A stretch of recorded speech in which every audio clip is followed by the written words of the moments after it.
Welcome to Penrose Learning, where we make understanding easy. You start with essentials.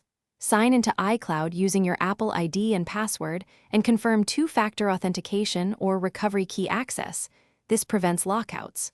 Once signed in, open Settings on iPhone or System Preferences on Mac, then tap iCloud.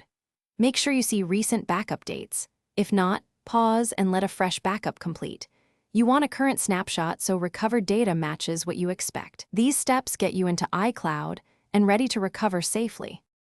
Now execute the restore. On iPhone, erase device to trigger Setup Assistant and select Restore from iCloud Backup. Choose the backup with the date you verified.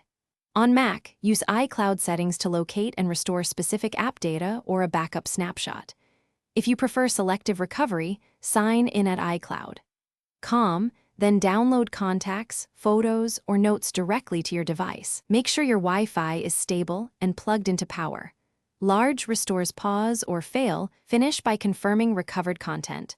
Open messages, photos, mail, and any crucial apps to ensure data is present, then re-authenticate third-party apps.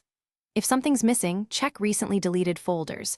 Photos and notes often retain items for 30 days. Once done, make a fresh iCloud backup immediately so you have a current restore point. If problems persist, sign out of iCloud, reboot the device, sign back in, and recheck iCloud.com. Escalate to Apple support only after these steps fail.